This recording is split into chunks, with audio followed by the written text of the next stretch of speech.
Hey, what's up, everybody? BDO44 coming at you another video. All right, so Anthony Edwards. I listened to his excerpt from a few games ago or a game ago. I'm not sure exactly when it was said, but I listened to that just a moment ago, like right now, for the first time. I had already heard commentary on it. That's the thing, and that's it's just one way to receive information. Listening to people talk about something before you actually see it, and then getting around to it. And I was just sitting here to myself like, man, I want something to talk about, but I don't know what it is. And then that pops up on my news feed. I'm like, yes, topic.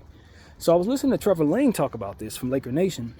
And he was essentially saying that he felt like Anthony Edwards was being a bit irresponsible, throwing his teammates under the bus. More or less that should have been staying in-house. But I think it was something key that Anthony said that made me think that this was probably a last resort. And that was that they weren't able to talk to one another. That lack of communication makes it so that it's very difficult to have this space to be in-house. You see what I'm saying? So if for example, like, if I'm a leader of the team and I try to air out the grievances with the team and everybody walks out the room before I'm even done talking, and what's my next resort? That kind of thing. If I can't talk to us, then I got to send a message through the media. You know what I mean? Because it is my responsibility to get this out. And see, that's what I think is going on there. I don't think Anthony Edwards is just the type of dude that's going to air out his teammates. But I do think he's the type of dude who will understand where he can convey a message through the media that maybe will land better that way in the event that his teammates don't allow for much communication at all. And see, that's the thing. So while I respect Trevor Lane's point of view, I just think that this was a calculated decision that happened in a timely fashion to send a message to the unit that we need to communicate with one another. You see what I'm saying? That's how I took that. The thing about Anthony Edwards that I'm not certain of is how good of a leader he is, because I don't pay attention to the Minnesota Timberwolves well enough. How intelligent of a thinker he is, because I don't pay attention to the Minnesota Timberwolves well enough. But what I do know is that he's a heck of a ball player. And up until this point, we've never heard him complain about really anything. And I do believe that with the type of success that he's had getting as far as he did last year in the Western Conference Finals, he has the cachet to make decisions like this.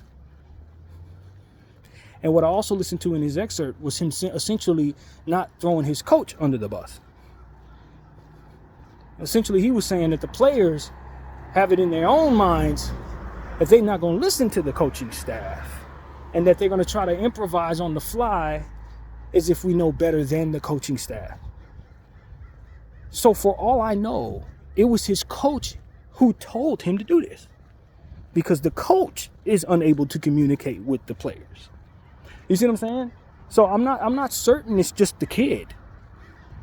I wouldn't be surprised if some people who said, yo, this might be the move, try to get the team to wake up. This is one of those situations where I say, man, honestly, man, I don't mind the trade that they made for Julius Randle and DiVincenzo. Finally remembered his name, DiVincenzo. But I'm probably going to find a different landing spot for those players, because they didn't want to leave New York. And they probably don't want to play in a small market and having to do so last minute when they were preparing off season to play for the Knicks. And while the Minnesota Timberwolves are a winning organization at this point, how winning are they going to be expected to be if you're removing the number 2 overall player on the team in Karl Towns with them two? You're essentially saying now you two carry the load that Karl provided. So the team ain't no good if I'm not as good as Karl is. Basically, it's not like I'm coming to a winning team. You're removing what makes them winning from the team. And so it's like you can envision yourself not being happy there, And with the history of the Minnesota Timberwolves, you can envision how they probably won't be very successful if you're a guy like Julius Randle. And so Julius, who's never played in a situation that he didn't want to be a part of in his entire career, started his career off with the Lakers. Lord knows he was happy to be a Laker. And when the Lakers decided they were bringing LeBron James, those two I don't believe, felt that they could coexist. And the Lakers let him walk to New Orleans, where Anthony Davis told him, hey, yo, I got a spot for you. Come here. I think he was very happy to be there. And then after he left New Orleans, he had played up his value in such a way to where he was able to join the New York Knicks, where he was going to be the man and change the Knicks and turn them all the way around, and to which he did. This is his experience in the NBA. And then, for the first time ever, he's traded outside of his will in an awkward trade that probably shouldn't even been possible to a small market where he's expected to be the equivalent of Karl Anthony Towns in a city he's never been in his life. It pertains to having to live there. I don't think Julius Randle's ever really dealt with real cold weather, with the exception of whatever winters are in New York. He's from Dallas, Texas. So for me, I'm just looking at all of that and I'm just saying, in all of those situations, Julius Randle, the one thing that people accuse Julius of being was a bit insubordinate, selfish at times, bullheaded, arrogant on the court. I'm the superstar, not this guy. That kind of behavior. Now, when he was with us, I don't think that was really developed, to be honest with you. He had some bullheadedness, but he wasn't like a guy who believed himself to be an all-star at the time. He didn't have that type of cachet. He hadn't hit no game winners or nothing like that. You know what I mean? He was a rookie and a young guy with us on a bad Laker team full of young players. So it was just a fun situation. But for him going to New York, that's an entirely different thing. Now you're talking about a guy who had been the savior for the Knicks, rise them up to the best playoff success they've had in almost a decade, it seemed. He believes himself to be a star, but not necessarily one who wants to have to drag a team in a small market to a championship. Not necessarily where he saw himself. He's living that good life in New York. His wife is thriving in New York. His kids are thriving in New York. He's settled into New York. He didn't see no path in being traded. The injury took place, but, he signed on the dotted line with the Knicks. Big market player, man. So you could foresee that he was going to be unhappy. And if you follow close enough with Julius Randle, you can also understand why he's not the guy to bring to a situation to be unhappy. It's essentially what I'm saying to you. He don't have the personality to be unhappy and not be a problem. It's what I'm coming here to tell you. And so a lot of what it is that I think Anthony Edwards was describing was Julius Randle. Julius Randle's spirit came into that locker room and kind of made those traits what they are. Those traits weren't in place with Karl. You see what I'm saying? Those traits weren't in place without DiVincenzo, who's also unhappy to be there. Who was not happy with how things went down with the Knicks. Who didn't like coming off the bench, who don't want to come off the bench for the Minnesota Timberwolves. So you brought some ingredients to the situation, and then you already got Rudy Gobert, who walks to the beat of his own drum in the same way. Now you got a mix of personalities that do not mesh. And like I said, I never thought it was a bad idea trading Cat for their organization circumstances, because from a flexibility standpoint, they needed to turn one of these guys into multiple pieces for the sake of the future, for which they mortgaged away for Rudy Gobert.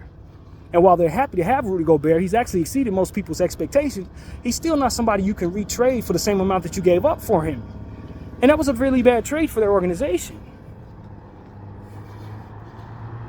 Making it so that the only valuable pieces they really had were Anthony Edwards, Rudy Gobert, and Karl Towns. So one of those three would probably have to be turned into something, multiple pieces, so that they can diversify their value and have some flexibility, especially in this era we're in, where it's very difficult to do anything over those tax aprons.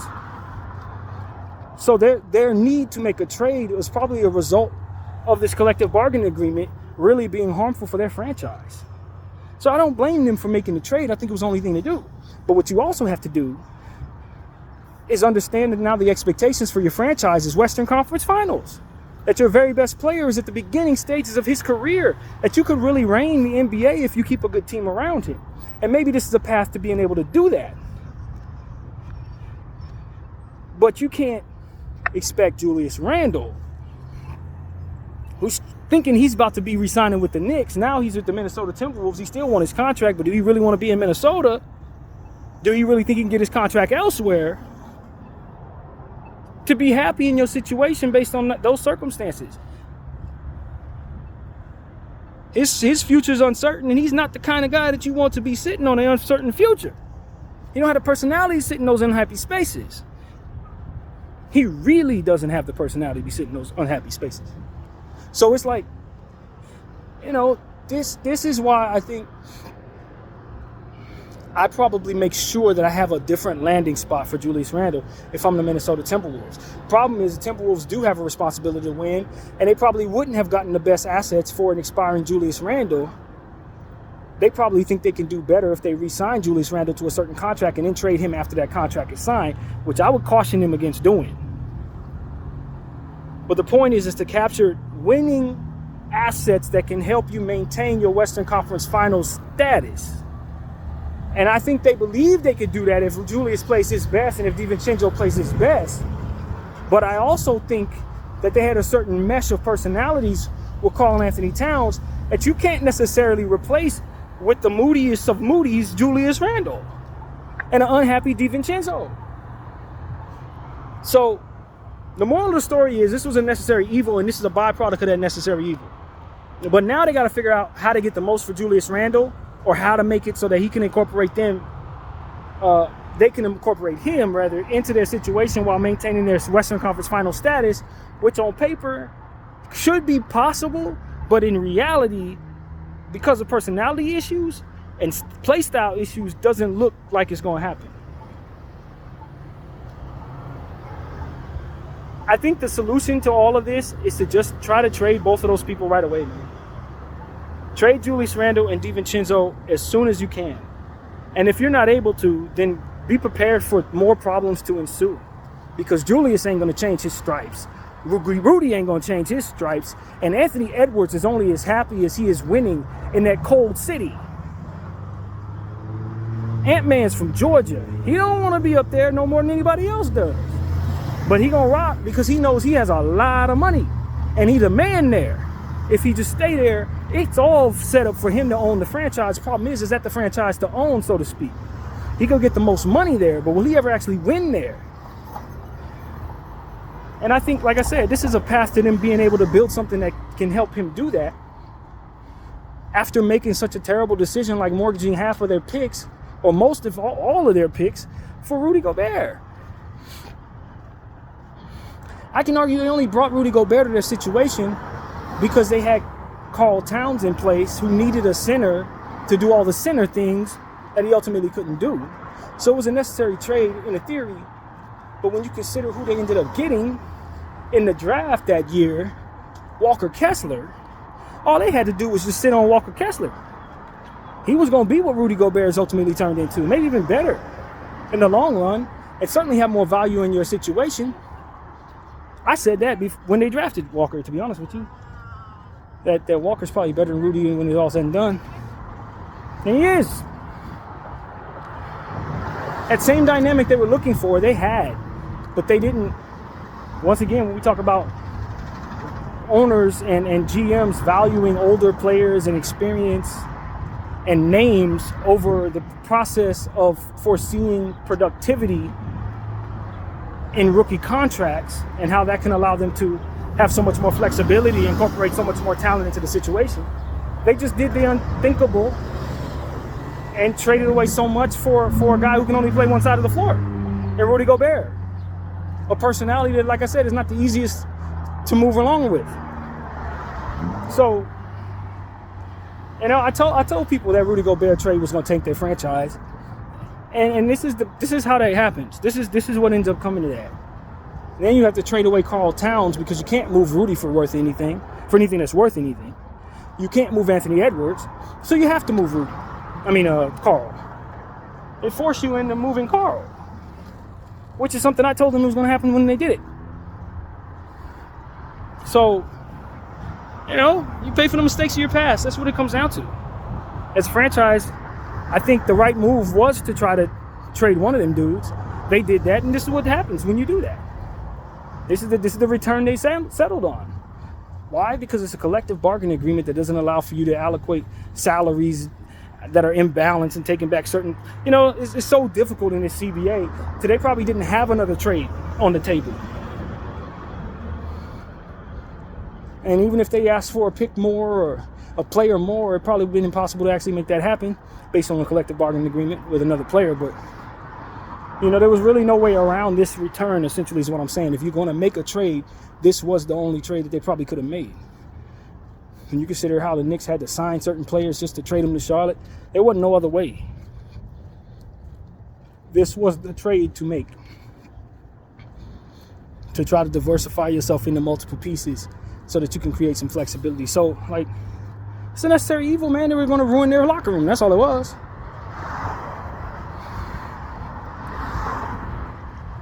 That's what it was.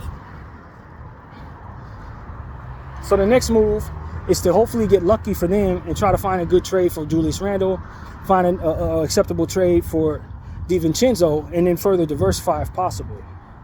Problem is, I don't know how you do that. Or re-sign Julius Randle and just make it all work and hope Anthony Edwards doesn't want out. Which may be the only path. They may not even actually ever have another option. If they can't make a trade, there may not be no other option.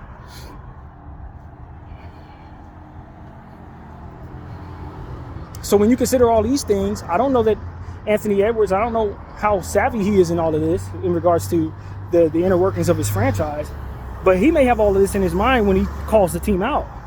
Say, we need to be able to communicate. We can't get out of this situation. There's no trading players. There's no moving around. We got to communicate with one another so that we can work our problems out in-house. And if we can't figure that out, hell to pay. It may not be a way to trade everybody they need to trade. So that's my point of view, man. I just think that Anthony Edwards probably had all of that in mind. Coaches probably put him up to the conversation. And I think it was probably calculated and responsible for him to do it that way. I don't think it was just him going out on a limb. I don't think so. When you take into the fullness of everything that's going on with Minnesota, they need to make this work. They need to be pressing psychological buttons to get the most out of guys. They got to get guys to buy in.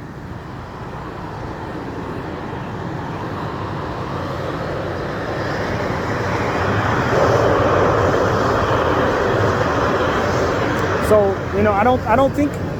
I don't think that Anthony Edwards lost the trust of his teammates. Not necessarily. I think this was necessary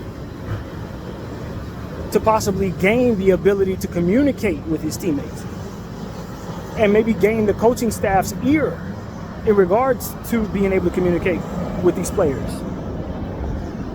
That's what I think is actually happening.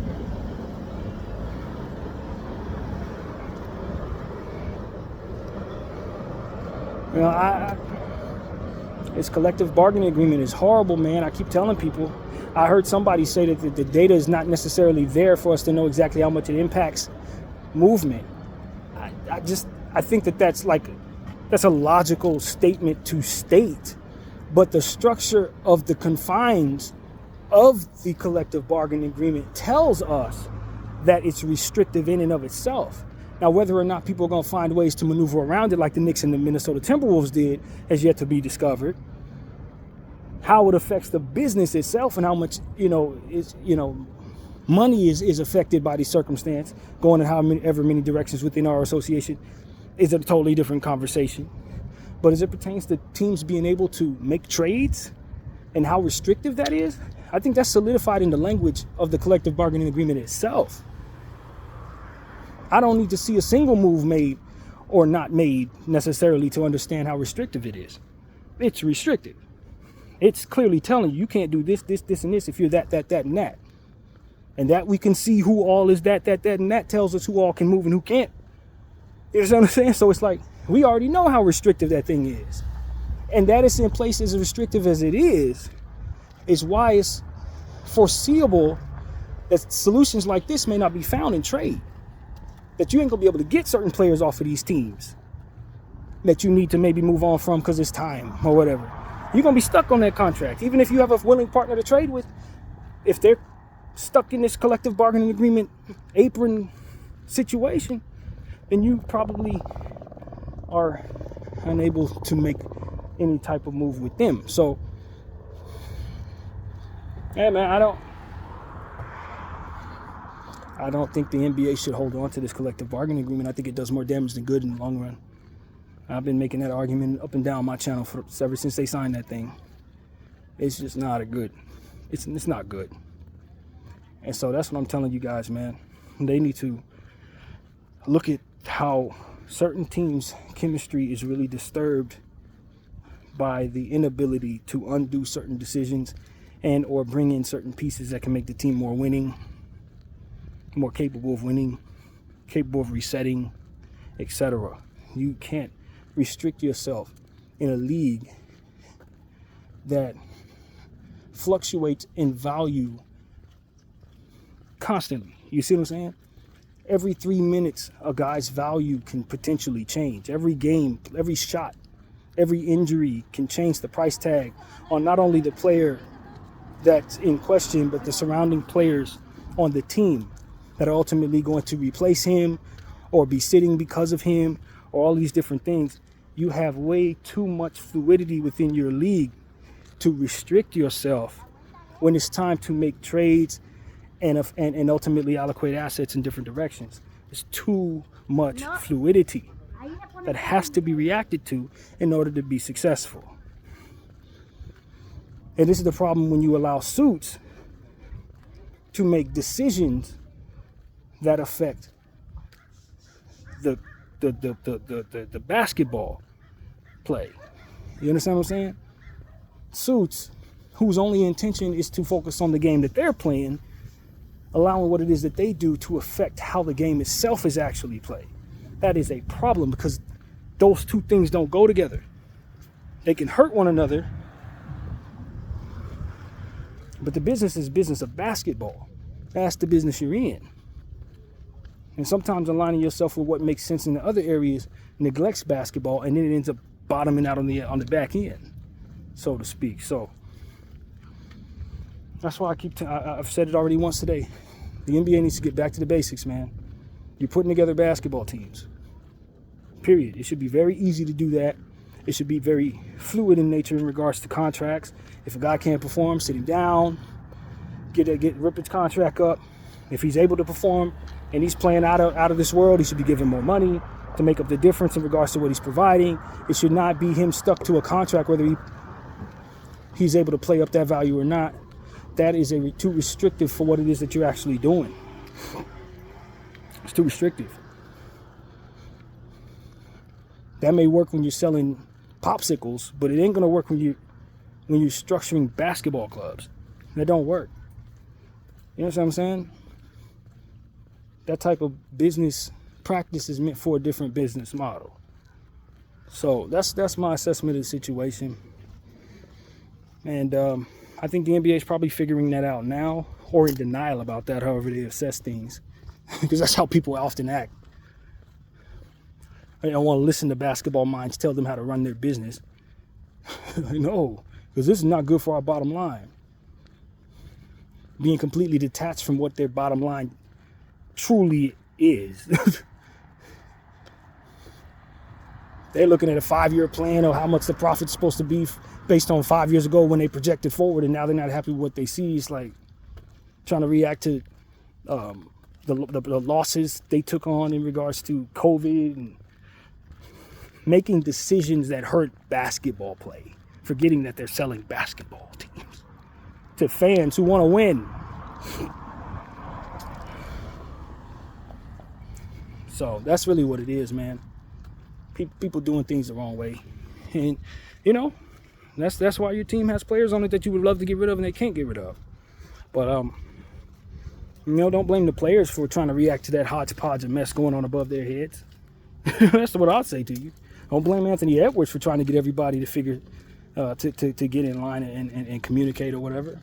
This is the only way he can figure out how to do it. This is how it's to be done. You can call him irresponsible, but don't lose sight of what ultimately the environment is that he's in. which is one that's not nearly as fair as it should be. And his team mortgaged away all of his future teammates just so they could get Rudy Gobert in place to block a few shots. It's like, just, you know what I mean? That type of situation is why he's in this space right here. Because people decide to do stuff like that with his future.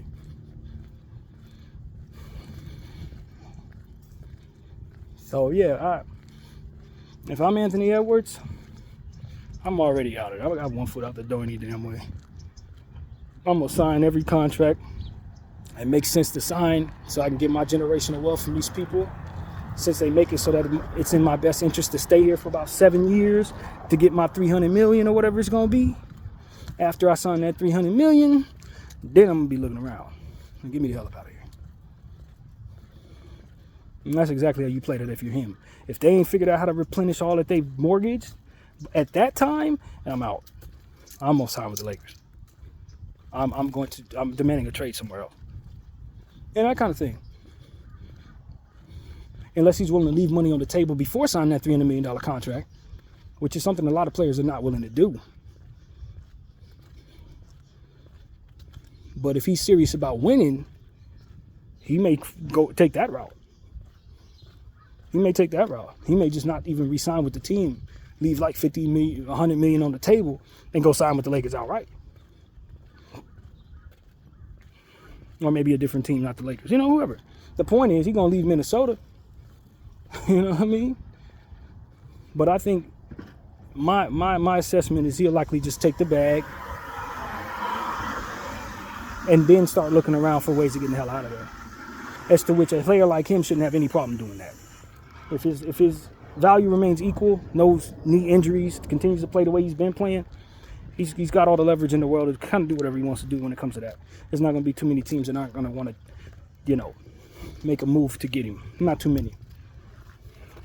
He's going to have a whole league full of teams that want to bring him in. So that's another reason why Minnesota, you know, they really got up against the 8-ball in regards to trying to figure out how to get back what they've mortgaged away or bring something to him that can ultimately win.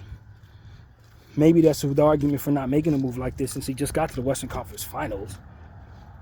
Maybe you don't choose to diversify right now, but you weigh that against the possibility of Karl Towns going down, and you look at the data of his injury history. It probably is a good idea to move on from him now.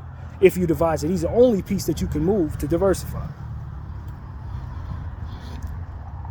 Obviously, Rudy Gobert would be the desired piece to move in most situations, but you ain't getting nothing for Rudy. And I keep telling people that you ain't gonna get what you gave up. So that's really where I'm at with that, man. That's where that conversation actually goes for me. It's much deeper than whether or not a 23-year-old superstar is making a bad decision by using the media as a means of calling out his teammates. This is so much deeper than that. This is about whether or not that superstar's future has already been mortgaged away by the team that ultimately has the ability to pay him the most money. Doing stuff they had no business doing. That's what this conversation is really about. And how that's trickling down to the issues that he's ultimately complaining about. Video 44. I'll thank you all for watching.